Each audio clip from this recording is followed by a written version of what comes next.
Medicine. We would like to take this moment to thank our sponsor, the Oxford Centre for Personalised Medicine, a partnership program between the Wellcome Centre for Human Genetics and St Anne's College at the University of Oxford. Throughout the year, we collaborate to hold research talks encompassing a diverse array of subject areas, annual Oxford Personalised Medicine Symposium, and workshops for all affiliates of the university.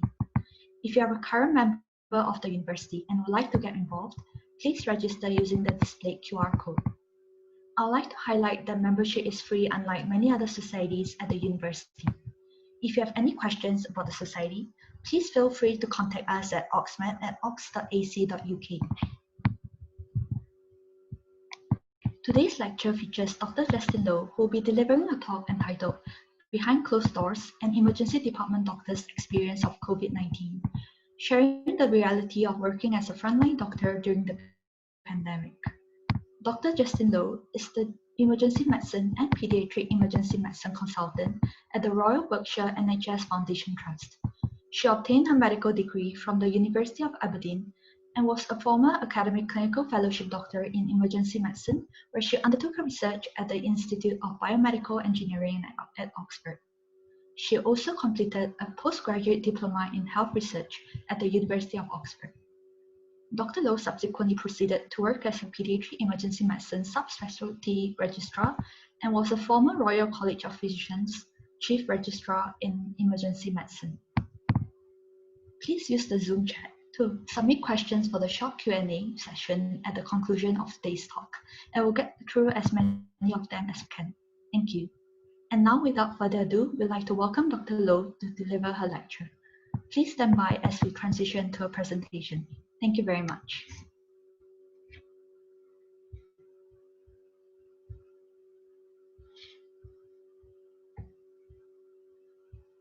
Dr. Loh, I think I can start now. Thank you very much for that extensive introduction, and good evening, everyone. Thank you for coming to the talk today. So I've been asked to talk about my experience in managing the COVID in an emergency department at a district general hospital at the Royal Berkshire Hospital in Reading. And I thought I would take you through some of the changes that happened, my personal experiences, as well as some of my colleagues' experiences in dealing in that situation, and how did that compare then to now. So I'm sure you all remember when COVID first started across the globe, and as it gradually descended upon us sometime at the end of February, early March, and coming into April, when the first lockdown happened. And over the news and across all social media channels, you would have seen all of these big headlines across the newspapers as well, on the COVID situation elsewhere and how it gradually transitioned into us. There were a lot of concerns, obviously, with the intensive care setting, but also primarily within the A&E setting, because we know that the emergency departments have been stretched gradually across the year as we see statistics rising across the seasons, unchanging from winter pressures across to summer, where the rates of attendances haven't quite changed. And obviously there were concerns from that point of view in regards to what would happen if COVID happened, whether our emergency departments across the region and across the nation would be able to cope with that. So what happened in our department and across a lot of other departments quite similarly as well, was we went into a 24-hour transition, and overnight our department transitioned into two separate departments across the hospital. And I don't know if any of you have ever been to the Royal Berks in Reading. So we have the North and South Block, which is two ends of the hospital, and where the current A&E department is situated is somewhere in the central block. And we've gone from one department separating into two departments on almost two ends of the hospital, where we would call it hot and cold. Hot being the COVID A&E, and cold being the department where we would see patients who did not meet any of the COVID criteria set by the government standards at that point in time. So you can imagine the stakes that we were in and the extent that we had to go to into transitioning all of that overnight and over a span of time, transitioning all staff members and all other staff members from other departments throughout the trust and throughout the hospital into adapting to a sudden overnight change in how we would function as the front line of the hospital and front line to the NHS. And here you see some of my colleagues changing from what we would routinely be uniformed on a daily shift into one that would require mask, glove, and apron. And this is just the bare minimum of what we had at that point in time in our hot A&E department. And obviously, as the situation escalated, so did our PPEs at that point in time escalated to demonstrate the measures and the severity of the situation.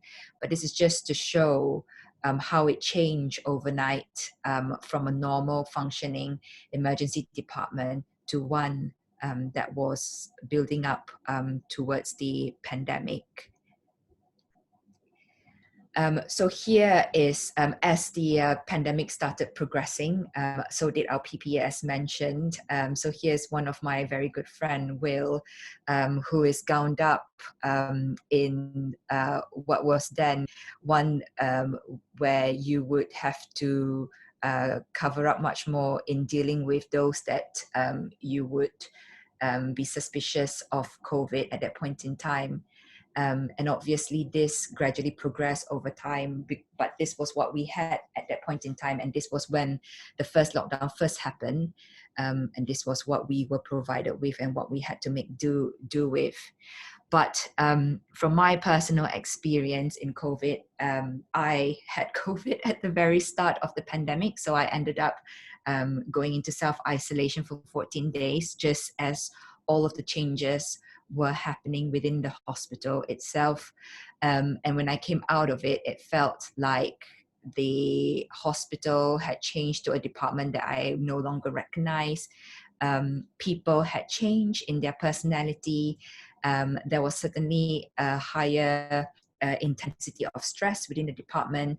But I thought instead of sharing my own personal experience, I would share some of my colleagues. So here are some of their personal statements as to what they felt when COVID first descended upon us.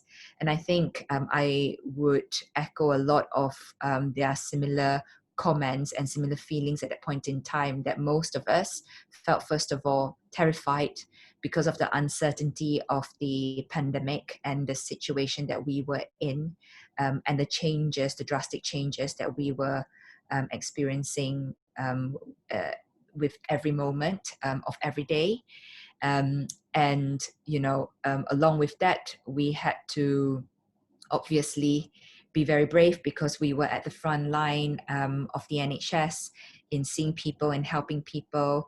And obviously our first priority would always be to help patients in whatever means that we can, but also we were definitely in a situation where we felt most able to help, because this was a specialty where we were used to dealing with acute situations that were unknown, and, you know, being at the forefront of the National Health Service, and particularly as an emergency medicine physician, this was somewhat our bread and butter. So it felt almost empowering to some extent, despite the terrifying and difficult times that we were in and uncertain times we were in. We felt almost empowered doing what we were equipped to do and what we were trained to do and specialized to do well. But also amidst all of that, there was still a lot of fear. And as one of my colleagues have stated in the survey that I collated recently, fear that I even thought about writing a will. And I think that in itself speaks volume as to what the general emotion and general feeling was at that point in time. But along with that came a lot of generosity and a lot of gratitude from the community. We had quite a lot of donations and quite a lot of appreciation. And as a lot of you have seen in the news, and Thursday's evening with the applaud for the NHS, it wasn't just for us, it was for everyone as a whole. And I think that gratitude came in a very very empathetic way and a very humbling way for us to realize that actually we were doing this not just for ourselves, but for everyone else in the community and every single person that mattered at that point in time. Despite all of that, it was still business as usual within the hospital. So with social distancing and with, a lot of PPEs and gowning up, training still went on. So we still made sure that we trained a lot of our staff members, our nursing staff. Education still went on. There was a lot of anxiety around COVID. So we made sure that everyone was well equipped with the skills and knowledge required with the changing findings that we were discovering each day as each day went by. And we wanted to know what was the differences between then and now, because obviously we are still in the middle of a pandemic, but we are somewhat in a different phase of mind. And with the first pandemic that just went past and coming out of it, there was a lot of reflection to do from that. And what we took out of it was a lot of, staff well-being and staff mental health was at stake at that point in time. And so a lot of that needed to be addressed from the resources point of view. But since then, and coming out of that and going into yet another lockdown now, and certainly going into winter pressures, there has been quite a significant differences from that. And I again went back to my colleagues to see what their general thoughts were. And a lot of them felt that in this time around, we were much more in control of the situation. They were not as terrified or fearful as they were before. And I think this owing to a lot of research that has come out of the first lockdown and the first wave. And certainly there has been quite a lot of pathways, processes, and systems that have come out from the first wave and has helped in making the second time around a bit more progressive and a bit more structured. But certainly now with winter coming into phase and with COVID still around, lingering around, the shifts have certainly been busier. Our departments have certainly been busier. And with the social distancing and new policies in place by the government, it is becoming a little bit harder to manage patients with all forms of problems. Certainly from the first wave along came a lot of chronic diseases that required a lot of acute management now, and we are certainly seeing a lot of that in A&E department along with ongoing COVID cases. And I'm sure some of you may be aware, primary care is trying to overcome the backlog of the first wave, and they're certainly quite pressured from their aspect, so much so that a lot of those patients are slowly, gradually crippling into our A&E department. But nonetheless, with all of that has been happening, we have managed to come out of it to some extent, developing new processes and systems, and managing a lot of other issues a bit better than the first wave. But I think what's more important moving forward is what would be useful advice looking forward for those of you, particularly for those of you who are graduating from medical school, or those of you who are just starting off your journey into the medical fields. And some of the useful advice that we have obtained through a general survey is that there's a lot of innovation, a lot of research going on at the moment. And so entering this new era is one that requires an open mind, and that not to be worried about, going into this alone, because you won't be alone. There will be a lot of people around experiencing the same fears and same emotions as you do. But at the end of all, the most important thing is to look after yourself and to look after each other. And that was the general take from the A&E department that I currently work in. The other thing that I wanted to share with you is a research that's recently come out of the Royal Bucks. So I'm not sure how many of you would have seen this, and this has just recently been published, where we have worked alongside the acute medics in developing a triage pathway for the well COVID patients and how to manage them in the community to prevent, to reduce unnecessary hospital admission, but at the same time managing these situations in the community with primary care. So this is something that's good that has come out of this pandemic, but there's certainly more to come out of this, and certainly a lot of other more experiences to be shared.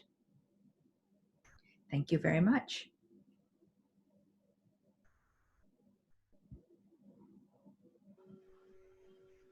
Thank you so much, Dr. Justine Loh, for the wonderful lecture. And now we'll transition into the live Q&A session. Please submit your questions at the Zoom chat here. Throughout the talk, we had several questions submitted, which we have been keeping an eye on. The first of which is, has the pandemic changed your perspective on emergency medicine at all? Thank you very much for that question. That is a very good question. I don't think the pandemic has changed my perception of medicine as a whole, and it certainly hasn't changed my perception of emergency medicine. I think what the pandemic has taught me is that emergency medicine is much needed.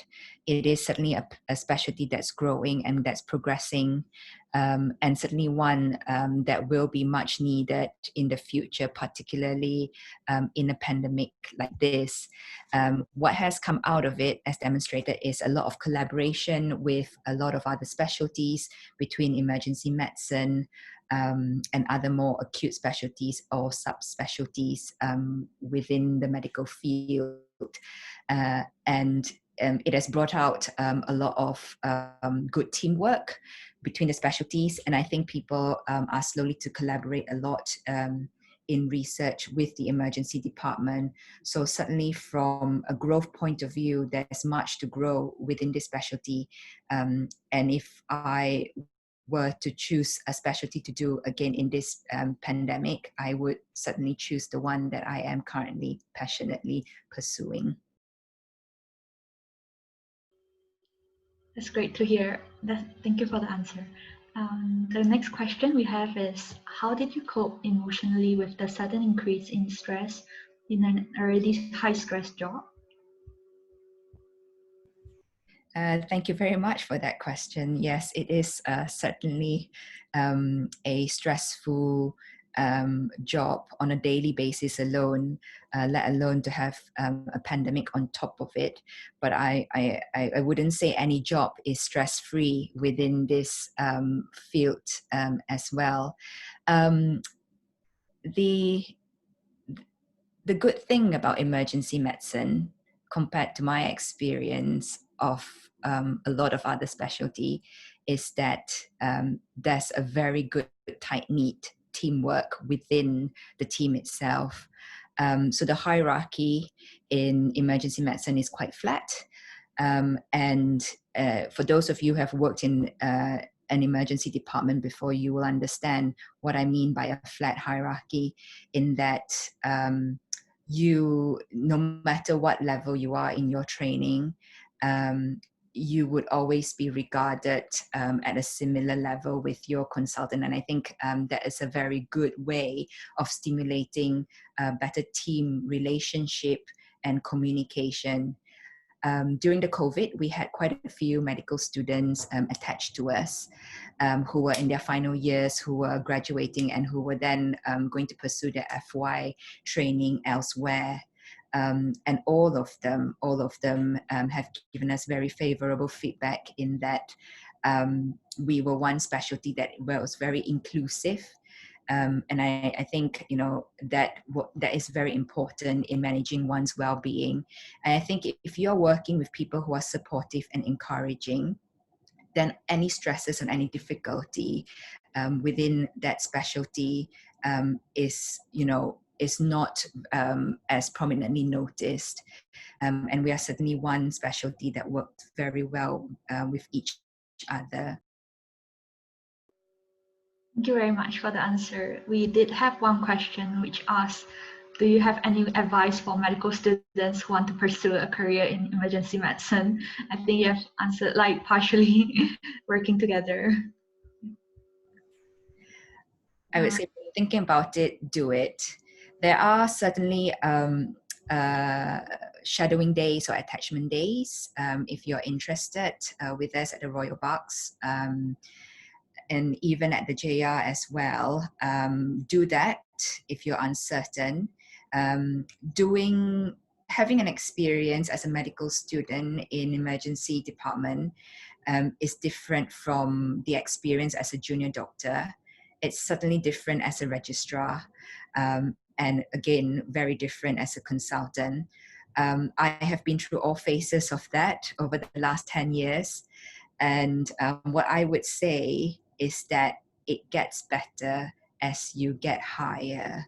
And as an emergency, what you need to ask yourself is, what sort of life would you like to have as a consultant at the end? Because I think that makes a difference. So without, contradicting any other specialty or anyone else in this group, as an emergency medicine consultant, your work schedule, your work-life balance is certainly far better than some of the other specialties that I know of. And it's a specialty that's growing. And with growth, there's always flexibility and there's always opportunities. So if you think of it that way, nothing is ever set in stone in the way that you want your career to progress in emergency medicine. And a very good example is that I am an emergency medicine physician as well as a pediatric emergency medicine physician. And there are some of my colleagues who are dual specialized in intensive care as well as emergency medicine, or pre-hospital as well as emergency medicine.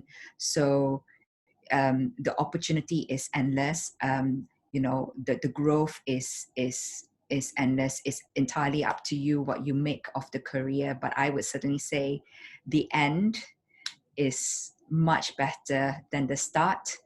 And what you probably need to ask is, what do you want to be at the end? And that is what that matters. Yeah, that's great. Thank you so much. The next question we have is, do you feel the NHS will be more prepared if there's a future pandemic on the scale of COVID-19? It's kind of similar. That is a very, very good question, also a very challenging one to answer on behalf of the NHS. I would hope so.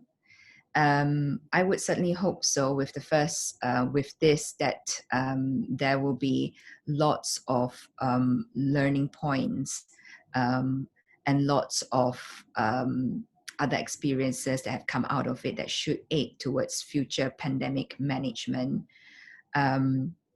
Again, however, the government has decided, or the NHS have decided or managed to manage this situation wasn't entirely negative, in my opinion.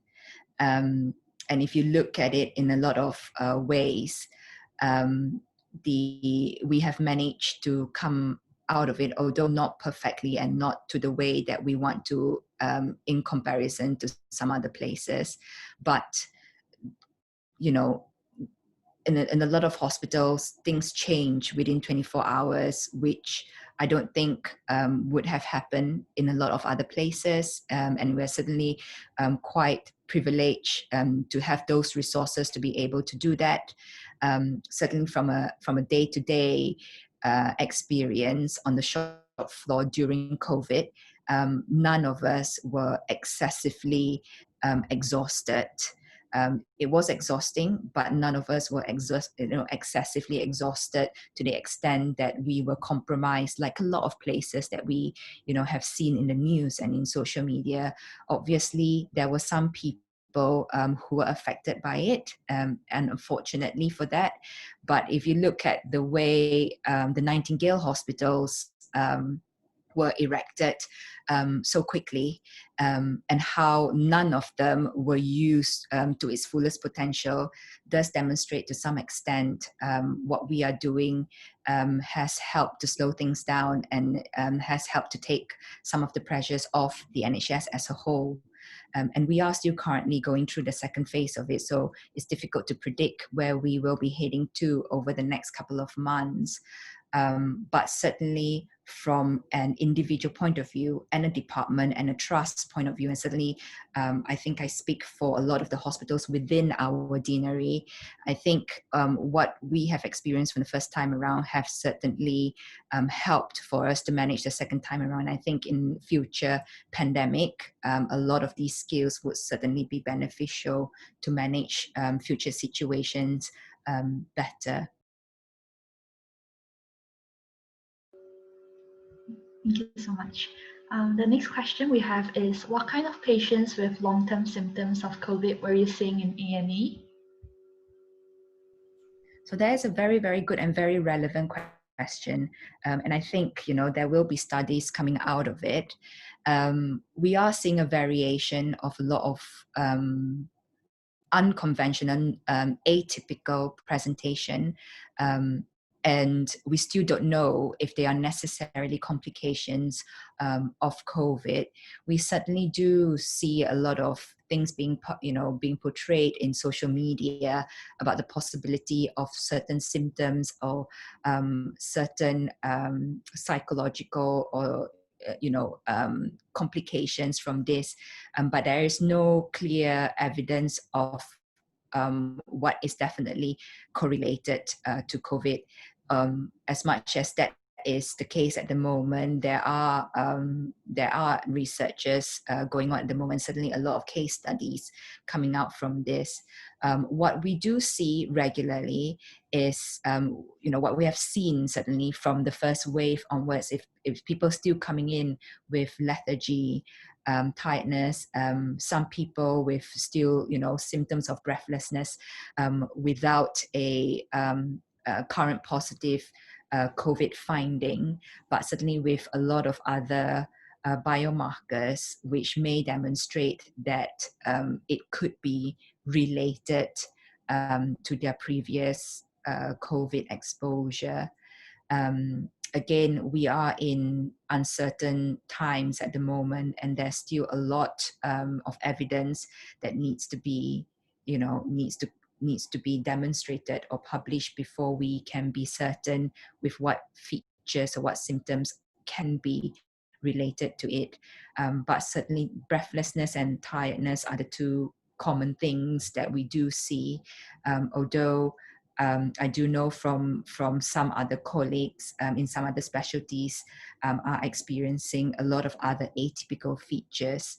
So I think do watch, the space of research and case studies, because there are a lot of things that may be coming out in the next couple of months or certainly in the next year relating to, the long-term sequelae of COVID. I think it's a bit too early to know what they are for sure. So, I can't tell you for definite, but certainly those are the two features that we are seeing much more frequently.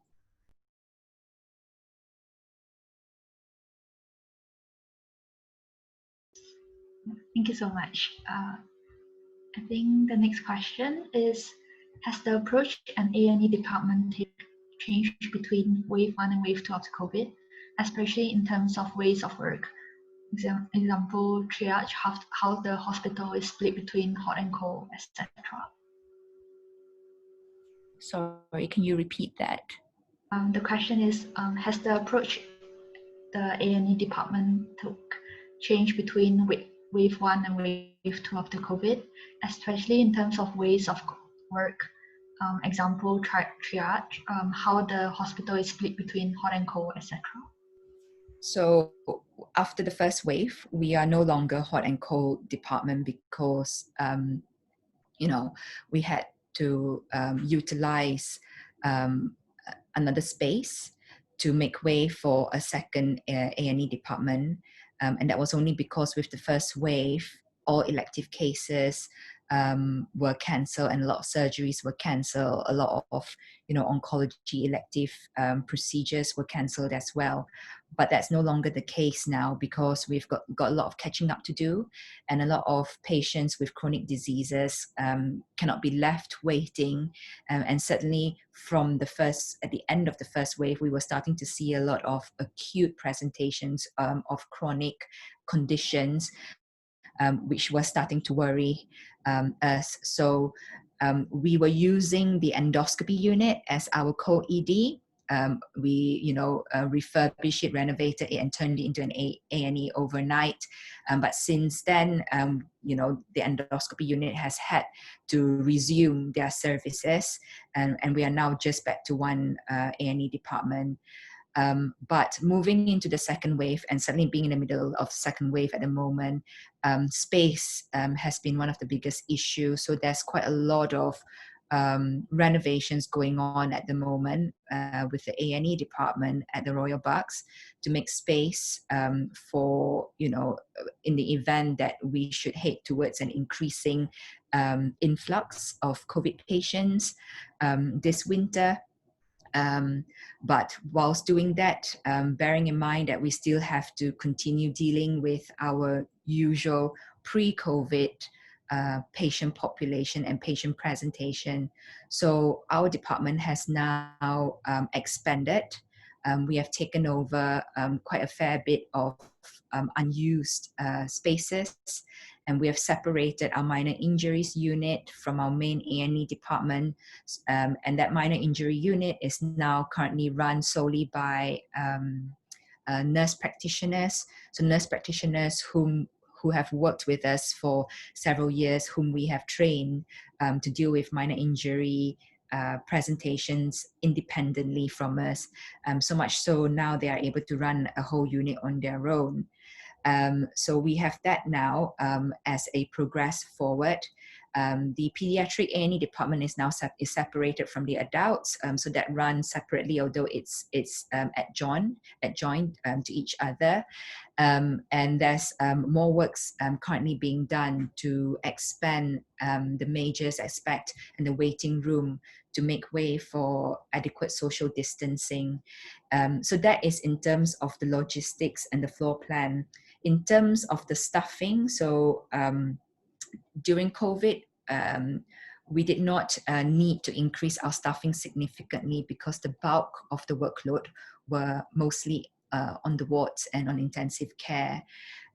So, it wasn't so much of a change for us, but certainly now with winter pressures, with a lot of chronic diseases and business as usual, plus COVID, we have had to increase our staffing to some extent. So there's a lot of recruitment going on within the A&E department, and I don't think it's just locally to the Royal Berks. I think it goes across the whole nation. and in fact, I think I speak for a lot of other departments similarly. In terms of pathways and processes and systems, yes, a lot of new changes. So, COVID was the best time for a lot of pathways to be pushed forward, a lot of quality improvement projects to succeed, and a lot of, certainly a lot of other new system. So Royal Berks in Reading was one of the first digital hospital in our region. We are a completely paperless hospital at the moment, and across COVID, I worked quite closely as a chief registrar with a lot of the managers and senior officers in developing pathways, and certainly pathways that would go onto our EPR system, which is the electronic patient record system. And we developed a COVID pathway to allow better flow of COVID patients through the A&E department into the medical wards and into ICU and across to discharge as well, and into the ambulatory care pathway. So a lot of that came into place.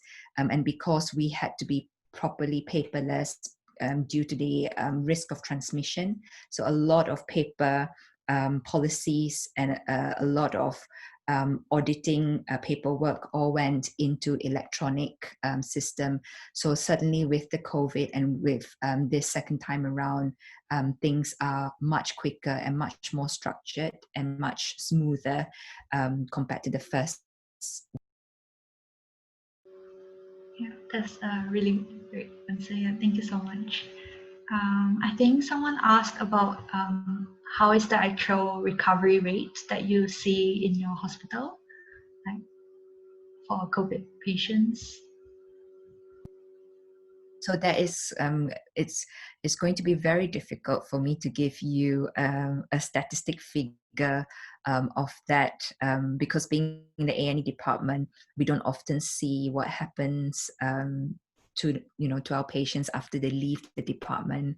But certainly, with my chief registrar hat on, when this all started, it was quite devastating for a lot of people, particularly my colleagues who were working in the intensive care unit, because we were uncertain of the things were not certain at that point in time. There wasn't very clear guidance, there wasn't very clear evidence at that point in time, and so a lot of admissions were perhaps in a population or an age group that we now on this second wave around, we now have a better idea of what survival rates are, and so there's a difference in terms of the selection group of whom we would extend to our intensive care colleagues for their expertise, and whom we would keep comfortable and manage symptomatically. So from the first wave round, it's difficult to tell you a clear figure, because I don't think the patient selection group that were managed were necessarily all the right ones based on criteria. But certainly now there's a very clear guidance as to the mortality and morbidity involvement, comorbidities that affects the mortality outcome of the patients. And so we are seeing less and less people being admitted to the intensive care. Much more people go to the ward, and certainly we do see a large proportion of the ones going to the ward with low comorbidities, low risk, doing quite well, and certainly quite a lot of patients who have been through A&E, and I think quite a large proportion, if you've seen the TIC-19 study, have been discharged from us without ever needing to be in the hospital, and were ambulated through the ambulatory pathway. So quite a lot of people actually who were suspected or deemed to have had COVID at that point in time were discharged directly from A&E because they were the proportion of population that were low risk and did well.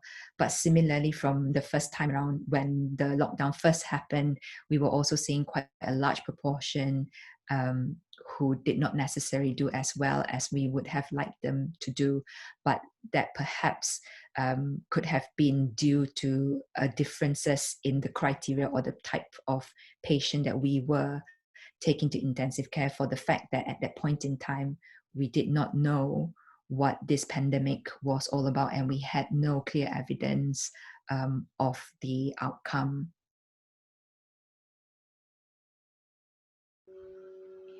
Thank you for sharing your experience. I think there's one which is not really COVID related, but person asked, what made you choose to go into emergency medicine? So that is a very good question. So I trained in the north of Scotland, as you know, in Aberdeen, where it snows all year round. And as part of my medical school training, we had to do quite a lot of rural placements.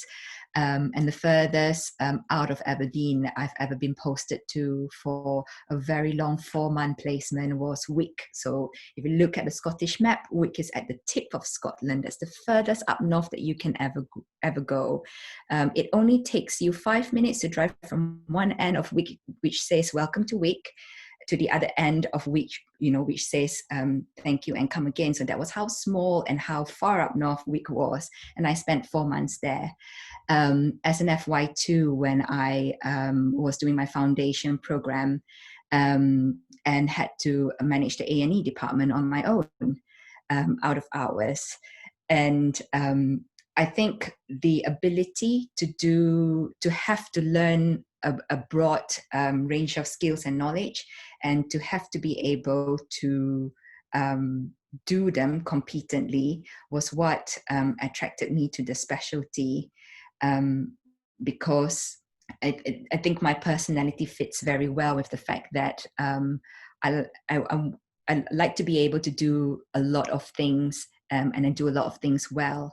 And so, I then went on to do my ACCS training. So ACCS is the Acute Common Care STEM, which is 2 years, which takes you through 4 main specialty: A&E, acute medicine, intensive care, and anesthetics.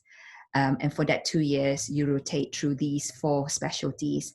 And I spent 9 months doing intensive care in Reading out of my own choice, because I initially wanted to pursue intensive care as a lifelong career, and then fell in love with research. So then I did 3 years of research looking at lung ultrasound, and developing a phantom model, and then I realized that A&E is one of the areas that has a lot of opportunity for any skills to grow.